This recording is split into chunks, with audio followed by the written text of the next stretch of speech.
अस्सलाम वालेकुम, welcome back to our YouTube channel. Last time हमने क्वेश्चन नंबर एक एक्सरसाइज समझी थी, यहाँ पे मैंने आपको दिखा देती हूँ।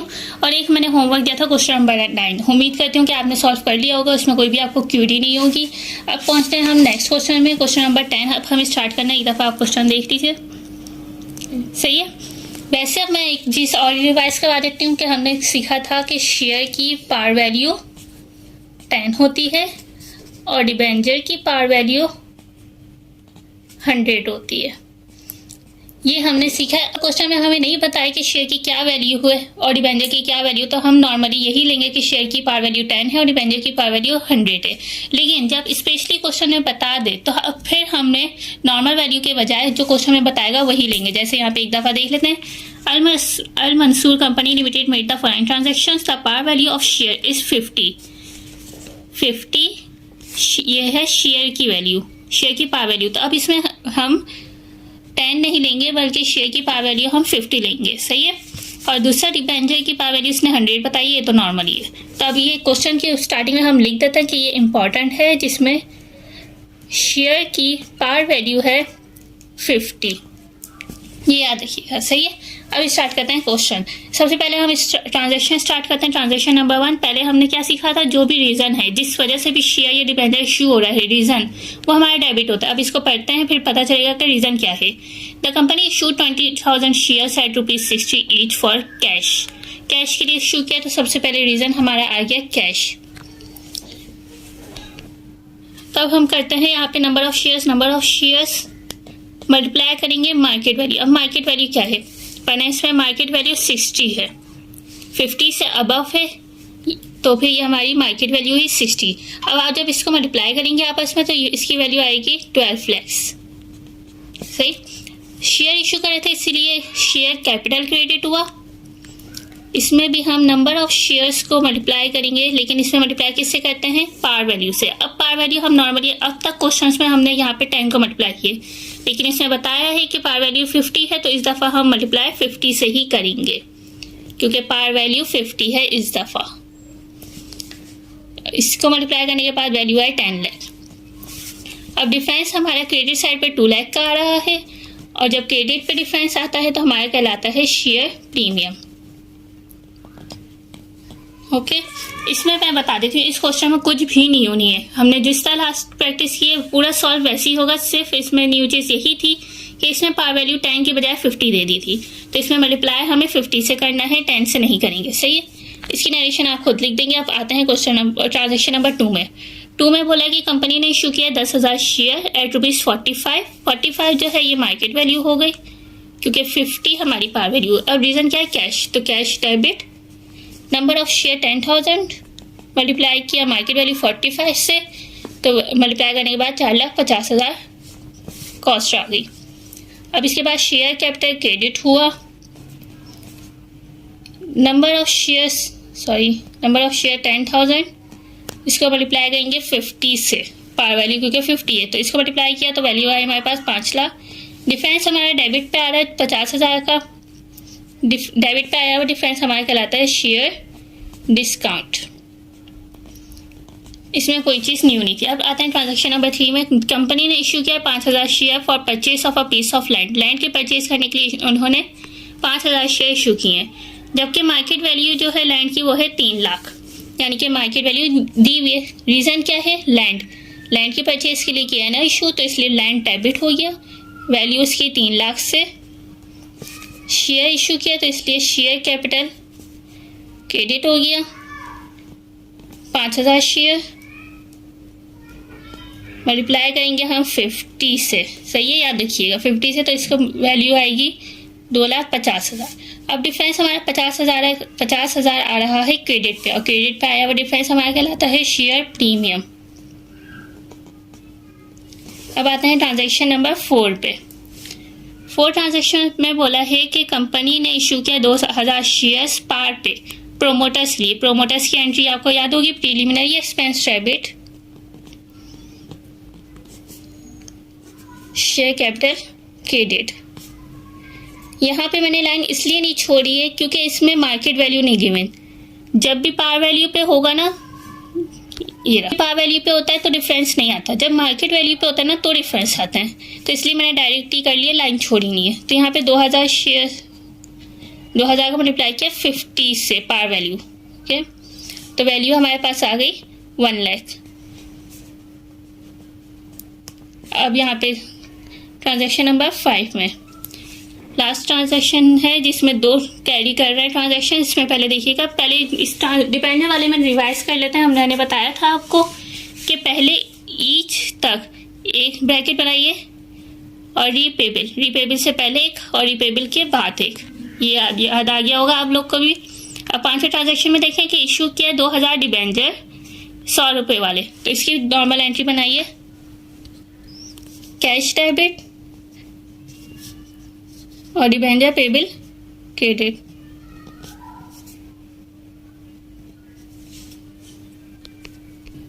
देखें यहाँ पे मैंने ये मिस्टेक की है, ये नीचे नहीं ऊपर आएगा। क्यों? क्योंकि मैंने अभी ये लास्ट वाले में भी आपको बताया, क्योंकि यहाँ पे मार्केट वैल्यू गिवन नहीं है। अभी हम ईच तक सॉल्व कर रहे हैं ना, तो इसमें देखिए 2000 शेयर तो इशू किया, लेकिन 100 रुपीज़ वाले मार्केट वैल्यू नहीं है। तो जब मार्केट वैल्यू नहीं होती तो हमारा डिफरेंस नहीं आता। तो cash debit debenture payable credit 2000 को मल्टीप्लाई करेंगे हम 100 से, क्योंकि पार वैल्यू हमारी डिबेंचर की 100 होती है। तो हमारे पास वैल्यू आ गई 2 लाख। सही। अब याद करें, जब अब ये जो आगे वाला है उसमें दूसरी एंट्री उस वक्त बनती है जब रीपेमेंट पार से ज़्यादा पे होती है। तो अब देखें रीपेमेंट पार से ज़्यादा पे, और ये पार वैल्यू थी हमारी 100 और ये 100 से 10 रुपये ज़्यादा पे हो रही है 110, तो इसलिए 5B एंट्री बनेगी। तो इसकी एंट्री कैसे बनती है? Loss on redemption debit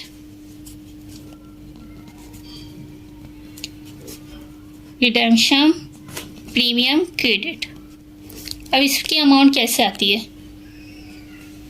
number of share कितने इशू किए? 2000 को मल्टीप्लाई करेंगे डिफरेंस से। डिफरेंस मैंने आपको बताया था कैसे निकालते हैं कि पार वैल्यू को माइनस करते हैं न्यू रीपेमेंट की वैल्यू। तो ये 110 है, तो 100 में से माइनस की 110, तो वैल्यू आई 10। तो डिफरेंस हमारा 10 हुआ, तो 10 से मल्टीप्लाई करेंगे तो ये हो गया 20,000। अब आते हैं नेक्स्ट ट्रांजैक्शन में। इसमें भी ईच से रीपेबल से पहले एक ब्रैकेट बनाया और फिर रीपेबल के बाद दूसरा ब्रैकेट बनाया। तो पहले आप इसको सॉल्व करेंगे, फिर आगे वाले को सॉल्व करेंगे। इसमें बोला है, इसका नाम मैंने दे दिया ये 6। सही। इसमें 2000 डिबेंचर इशू किया 90 रुपये वाले, तो ये 6A हो गया पहले। अभी तो cash debit debenture payable credit. देखिए मैंने लाइन इसलिए छोड़ा है क्योंकि मार्केट वैल्यू इसमें गिवन है 90 रुपीज़। तो पहले 2000 को मल्टीप्लाई करेंगे 90 से, तो हमारी वैल्यू आ गई 1,80,000। और यहाँ पे 2000 को मल्टीप्लाई करेंगे हम पार वैल्यू से। पार वैल्यू हमारी 100 है, तो यहाँ पे वैल्यू आ गई हमारी 2 लाख। डिफरेंस हमारा डेबिट साइड पे आ रहा है 20,000 का। इसको नाम देंगे हम डिस्काउंट ऑन डिबेंचर। सही। अब देखें रीपेमेंट्स क्या पार से ज़्यादा पे हो रही है? जी, पार से ज़्यादा पे हो रही है, 10 रुपये ज़्यादा पे हो रही है, तो इसकी सेकेंड एंट्री बनेगी। क्या होती है? Loss on redemption debit redemption premium credit. और इसकी अमाउंट नंबर ऑफ शेयर 2000 थे, इसको मल्टीप्लाई करेंगे डिफरेंस से। डिफरेंस दोबारा आप लोग निकाल के रिवाइज कर लें। पार वैल्यू हमारी होती है 100 और न्यू मार्केट वैल्यू से इसको माइनस करते हैं, तो 100 में से 110 माइनस किया तो वही 10 आया। तो जब इसको मल्टीप्लाई किया तो हमारे पास वैल्यू आ गई 20,000। तो ये हो गया हमारा क्वेश्चन नंबर 10, जिसमें कुछ भी न्यू नहीं था, सब पुराना। इसमें बस एक चीज़ न्यू थी, तो वो मैंने आपको बता दी कि इसमें सिर्फ पार वैल्यू शेयर की गिवन थी, तो इसलिए हमने जो गिवन वैल्यू थी वही हमने ली है पूरे क्वेश्चन में। हमने पुरानी वाली पार वैल्यू की वैल्यू नहीं ली है। सही है। ये एक दफ़ा क्वेश्चन की फुल पिक्चर देखना और एक दफ़ा सोल्यूशन की फुल पिक्चर देख लीजिए। अब इसमें कोई कन्फ्यूजन वगैरह हो तो आप पूछ सकते हैं। आप पहुँच जाते हैं हम क्वेश्चन नंबर 11 पे। जी, तो लास्ट अभी हमने क्वेश्चन नंबर 10 कर रहे हैं हम क्वेश्चन नंबर 11 पे। क्वेश्चन नंबर 11 स्टार्ट करने से पहले हम कुछ एक न्यू चीज़ है तो वो हम पहले समझ लेते हैं। अब हमारा जो डिफरेंस आ रहा था, 2 डिफरेंस आते थे, एक प्रीमियम नाम का और दूसरा डिफरेंस आता था डिस्काउंट। ये वैसे तो अभी तक इम्पॉर्टेंट नहीं था, लेकिन अब इम्पॉर्टेंट है क्योंकि अब इसी का काम है। तो पहले अब ये समझ लेते कि प्रीमियम और डिस्काउंट होता क्या है। ये पहले मैं बता दूं, ये क्वेश्चंस क्लास सेकेंड ईयर वालों के लिए इम्पॉर्टेंट नहीं है, उनके पेपर्स में इतना नहीं आता, लेकिन ग्रेजुएशन मास्टर्स वाले में जो चैप्टर्स में ये आते हैं उनमें ये चीज़ पॉइंट ज़्यादा आते हैं, क्योंकि ये थोड़ा डिफिकल्ट में भी है। सेकेंड ईयर वालों के लिए इतना इंपॉर्टेंट नहीं है वो, लेकिन फिर भी समझ लें, क्योंकि बोर्ड वाले का कोई भरोसा नहीं होता कब क्या दे दें वो लोग। सही है। अब प्रीमियम क्या होता है, डिस्काउंट क्या होता है। पहले मैंने आपको ये बताया था कि हम शेयर इशू करते हैं 4 रीजंस की वजह से। सही है। एक था कैश, दूसरा था एसेट। अब आगे बढ़ने के बजाय पहले मैं एसेट की हेल्प से आपको एक एग्जांपल देना चाह रही हूँ। जैसे आप गए एक होलसेलर के पास, उनसे आपने खरीदा मशीन। सही है। मशीन खरीदी जिसकी कॉस्ट थी 2 लाख। अब आपके पास कैश उस वक्त अवेलेबल नहीं था। आपने कहा कि मुझसे शेयर्स ले लो। मैंने बताया था ना आप शेयर क्यों इशू करते हैं, एसेट के लिए भी इशू करते हैं। तो आपने कहा कि मुझसे शेयर ले लो, मशीन की कॉस्ट उसी में फिल कर लेना। तो उसने कहा ठीक है, आपके पास शेयर्स कितने हैं? तो उसने कहा 18,000 शेयर हैं। 18,000 शेयर इशू करूंगा 10 रुपए वाले। सही है, 10 रुपए वाले। तो उसने कहा ठीक है, एग्री कर लिया। शॉपकीपर ने एग्री कर लिया, क्या ठीक है आप शेयर इशू कर दीजिए। तो उसने फिर मशीन परचेज कर लिया, आपने मशीन परचेज कर लिया और उसने 18,000 शेयर 10 रुपए वाले आपसे ले लिए। तो ये डीलिंग कंप्लीट हो गई। लेकिन अब इससे आपका क्या फायदा हुआ? जबकि अमाउंट कितनी थी उसकी 2 लाख, और जबकि आपने नंबर ऑफ शेयर्स को मल्टीप्लाई किया पार वैल्यू से, तो आपको पता चला इसकी अमाउंट तो 1,80,000 हो रही है। तो यानी आपने 1,80,000 रुपए दिए जबकि 2 लाख की मशीन थी। तो ये आपका फायदा हुआ कितने का? 20,000 का। तो यही वजह है कि आपको याद आ रहा होगा कि जब डिफरेंस अगर क्रेडिट पे आता था तो वो प्रीमियम होता है। तो इससे आप क्या समझे कि जब डिफरेंस होता है तो वो हमारा प्रीमियम होता है। अब इसी का वाइस वर्सा करके देखते हैं कि आपकी फैक्ट्री थी। सही है। आप मशीन सेल करते हैं, एक कस्टमर आपके पास आया, आपने मशीन की अमाउंट बताई कि मशीन 2 लाख की है, लेकिन कस्टमर ने कहा यार मेरे पास पैसे नहीं है, आप मुझसे 18,000 शेयर्स ले लो 10 रुपए वाले। आपने किया चलो ठीक है अभी के लिए ले लेता हूँ, अच्छा है मेरा अभी न्यू कस्टमर ये बन जाएगा। आपने कुछ सोच कर उसको 2 लाख वाली मशीन 1,80,000 में दे दी। तो आपके हिसाब से अब आपका ये 20,000 जो होगा ये प्रीमियम नहीं होगा, ये डिस्काउंट होगा। यानी एक तरीके से लॉस होगा आपका। लेकिन लॉस ये आपने अभी के लिए किया, लेकिन आपने ये सोचिए कि आपको फ्यूचर में प्रॉफिट होगा तो वो तो ठीक है। लेकिन अगर अभी की बात करें तो ये आपका डिस्काउंट यानी लॉस हुआ। तब आपने क्या समझा? जब आपका प्रॉफिट होगा तो वो प्रीमियम कहलाता है और जब लॉस होगा तो डिस्काउंट कहलाता है। तो यहाँ पे पता चल गया, प्रीमियम प्रॉफिट को कहते हैं जिसकी वजह से आपका कैपिटल इंक्रीज होता है। कैपिटल इंक्रीज होता है तो यानी कि प्लस हो रहा होगा। और यहाँ पे डिस्काउंट हमने सीखा कि लॉस होता है, यानी कि आपका कैपिटल डिक्रीज हो रहा है, और डिक्रीज हो रहा है तो आपके कैपिटल में से लेस हो रहा है। अब ये प्रीमियम और डिस्काउंट मैंने आपको समझा दिया। अब चलते हैं इसके सोल्यूशन की तरफ। चलें अब इसके ट्रांजैक्शन सॉल्व करते हैं। मैंने ये कुछ 3 ट्रांजैक्शन उतारी है ताकि आपको प्रीमियम और डिस्काउंट का समझ आ जाए। यहाँ पे आते हैं पहली ट्रांजैक्शन में, इशू किए 10,000 शेयर 10 रुपए वाले कैश के लिए। तो पहले तो ये हो गया कैश रीजन हो गया। सही है। अब इसकी नंबर ऑफ शेयर क्या है? 10,000। और मार्केट वैल्यू क्या है? मार्केट वैल्यू तो गिवन ही नहीं है, लेकिन मार्केट वैल्यू के लिए आपको हिंट दे दिया 10% प्रीमियम, यानी कि 10% प्रॉफिट था हुआ है आपको। अब ये निकालने के लिए जब भी प्रॉफिट 10% प्रीमियम हुआ है तो आप पार वैल्यू पे परसेंटेज लगा दीजिए जितना प्रॉफिट हुआ है। तो पार वैल्यू क्या है? 10। इस पे 10% लगाया, परसेंट ऐसे लगती है, मल्टीप्लाई बाय 10 डिवाइडेड बाय 100। तो आपके पास वैल्यू आई, 1। तब ये 1 मार्केट वैल्यू नहीं है। अब आप इस 1 को प्लस करोगे पार वैल्यू से यानी कि 10 से, तो फिर आपके पास वैल्यू आएगी मार्केट वैल्यू यानी कि 11। ये इस तरह से हमारी मार्केट वैल्यू आई। दोबारा समझिए, जब प्रीमियम बोले और परसेंटेज दिया हुआ है तो अब इसकी कैसे लगेगा? परसेंटेज हमेशा पार वैल्यू पे लगता है। पार वैल्यू 10 थी, इस पर आपने परसेंटेज लगाया तो आपके पास वैल्यू आई 1। ये 1 हम आपका मार्केट वैल्यू नहीं होता, इस 1 को प्लस करते हैं पार वैल्यू पे अगेन, तो पार वैल्यू पे अगेन प्लस किया तो आपकी वैल्यू आ गई 11 मार्केट वैल्यू। अब यहाँ पे मार्केट वैल्यू 11 हो गई, तो आपकी अमाउंट आ गई 1,10,000। सही है। अब इशू क्या गया था, शेयर, तो शेयर कैपिटल आपका क्रेडिट हो गया, नंबर ऑफ शेयर्स 10,000 थे और पार वैल्यू आपकी थी 10, तो आपके पास अमाउंट आ गई 1 लाख। और डिफरेंस 10,000 का क्रेडिट पे आया है, तो यानी कि आपको शेयर प्रीमियम यहाँ पे आया, यानी कि आपका 10,000 का प्रॉफिट हुआ है। एक फायदा क्या हुआ कि यहाँ पे प्रीमियम और क्वेश्चन में भी यहाँ प्रीमियम, तो इसका मतलब आपने सही सॉल्व किया, यानी दोनों तरफ से आपको बता दिया। यहाँ पे 10% था, यहाँ पे 10 सॉल्व किया तो 10,000 पता चला, 10,000 आपको फायदा हुआ है। अब आते हैं ट्रांजेक्शन नंबर 2 में, इसमें बोला है 10,000 शेयर इशू किया कैश के लिए, तो रीजन तो कैश आ गया। अब इसमें मार्केट वैल्यू अगेन गिवन नहीं है, तो मार्केट वैल्यू कैसे निकलती है। अब प्रीमियम डिस्काउंट्स की मदद से जो मार्केट वैल्यू निकलती है वो हमेशा पार वैल्यू पे ही सॉल्व होता है। देखें यहाँ पे बोला है 0.5 डिस्काउंट पे, यानी कि 0.5 हमें लॉस हुआ है।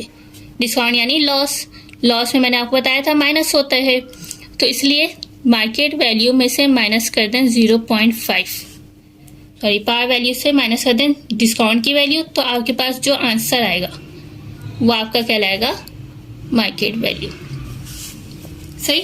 यहाँ पे 10% भी हमारा पार वैल्यू पे ही लगेगा, इसी तरह डिस्काउंट था तो इसलिए माइनस किया, तो ये भी माइनस हमारा पार वैल्यू पे ही होगा। अब आगे वाले पे चलते हैं, वो भी बाद में बताऊंगी। पहले अब ये हमारे पास मार्केट वैल्यू आ गई, नंबर ऑफ शेयर 10,000 है और मार्केट वैल्यू 9.5। जब हमने मल्टीप्लाई किया तो वैल्यू आ गई 95,000। उसके बाद शेयर कैपिटल हमारा क्रेडिट पे आएगा, इसमें नंबर ऑफ शेयर्स को मल्टीप्लाई करेंगे हम पार वैल्यू से, तो आ गया 1 लाख। डिफरेंस हमारा डेबिट पे आया 5,000 का, तो हमारी कहलाएगा शेयर डिस्काउंट। इसको भी चेक करने का तरीका वही है, देखें यहाँ पे डिफरेंस हमारा डेबिट पे डिस्काउंट के नाम का आया है और यहाँ पे भी क्वेश्चन में बता दिया था कि ये डिस्काउंट ही है, तो हमने सही सॉल्व किया है। डिस्काउंट याद रखिएगा, डिस्काउंट हमारा लॉस होता है, इसी वजह से माइनस होता है।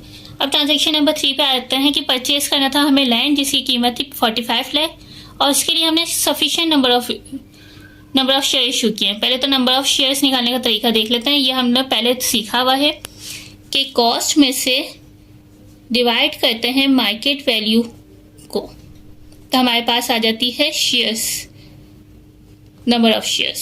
सही है। तो कहते हैं कॉस्ट है 45 लाख, ने कॉस्ट रखी 45 लाख, उसको डिवाइड किया मार्केट वैल्यू से। अच्छा, एक जगह दोबारा इसमें आता है कि हमारे पास तो मार्केट वैल्यू भी गिवन नहीं है। अब पहले मार्केट वैल्यू निकाल लेते हैं। फॉर्मूले के हिसाब से कॉस्ट गिवन थी, कॉस्ट लिख दिया, लेकिन मार्केट वैल्यू गिवन नहीं है, तो आप मार्केट वैल्यू निकालेंगे। मार्केट वैल्यू के लिए इसने बताया था कि प्रीमियम है जो 5 रुपये है, तो मैंने बताया कि मार्केट वैल्यू निकालने के लिए चाहे प्रीमियम हो डिस्काउंट हो, हमें पार वैल्यू से निकालते हैं।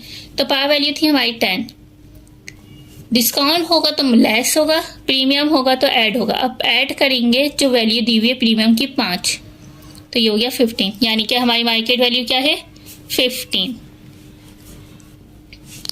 तो यहाँ पे अब हम डिवाइड करते हैं 15 से, तो 3 लाख हमारी अमाउंट आ गई। ये अमाउंट जो है हमारी वो नंबर ऑफ शेयर्स है, हमारी नंबर ऑफ शेयर्स 3 लाख। सही। तो यहाँ पे आप पहले लिखते हैं कि रीजन क्या है, land, number of shares 3 lakh. ये नंबर ऑफ शेयर्स कैसे निकला, कॉस्ट में से हमने डिवाइड किया मार्केट वैल्यू, तो हमारे पास आ गया नंबर ऑफ शेयर्स। तो अब मार्केट वैल्यू कैसे निकला कि मार्केट वैल्यू में प्रीमियम था, इस वजह से पार वैल्यू में हमने प्रीमियम की अमाउंट ऐड कर दी, तो हमारे पास मार्केट वैल्यू 15 आ गया। और अगर डिस्काउंट होता हम लेस कर देते तो हमारी वैल्यू मार्केट वैल्यू आ जाती। तो जब हमने इसको आपस में मल्टीप्लाई किया तो हमारी वैल्यू आ रही है 45 lakh. Wait, 3 lakh multiply by 15, देख लें, हमने डायरेक्ट अमाउंट भी हमने आपस में मल्टीप्लाई करके भी देख लिया, और जबकि लैंड की अमाउंट भी इसने दी हुई थी तो हमने वही लिख दिया। तो हमारा ये आंसर सही सॉल्व हो रहा है। शेयर कैपिटल क्रेडिट हो गया, इसमें नंबर ऑफ शेयर्स 3 लाख को मल्टीप्लाई किया हमने पार वैल्यू से, तो ये हो गया 30 लाख। डिफरेंस हमारा 15 लाख का क्रेडिट साइड पे आया तो हमारा ये कहलाया शेयर प्रीमियम। सही है, ये इम्पॉर्टेंट है, आप लोग देख लीजिएगा। इसमें कुछ मुश्किल वैसे तो नहीं है, लेकिन आपको बस ये याद रखना है कि डिस्काउंट होगा तो माइनस होगा, प्रीमियम होगा तो ऐड होगा, लेकिन किस में होगा? पार वैल्यूज पे होगा। पार वैल्यूज पे ऐड लेस करके या परसेंटेज लगा के हमारी मार्केट वैल्यू आती है। सही है, अब एक क्वेश्चन में ये होमवर्क दे रही हूँ, क्वेश्चन नंबर 11। ये 11 सॉल्व करने से पहले आपको एक क्वेश्चन ये सॉल्व करना जरूरी था। इसमें आप ये याद रखिएगा, ये ट्रांजेक्शन ये नहीं है, ये है इश्यू किया 10,000 शेयर फॉर ₹10 एट 10% प्रीमियम पे। तो इसकी मार्केट वैल्यू आप लोग पहले खुद निकालेंगे, बाकी तो नॉर्मली सॉल्व होगा। ये बिल्कुल ऐसी ही है पहली ट्रांजेक्शन वाला, बाकी आप इसको सॉल्व कर लीजिएगा, बहुत ईजी। अभी के लिए इतना काफ़ी है। आप हमारे चैनल को सब्सक्राइब करना ना भूलिएगा, बेल आइकन को भी प्रेस कर दीजिएगा। अल्लाह हाफिज़।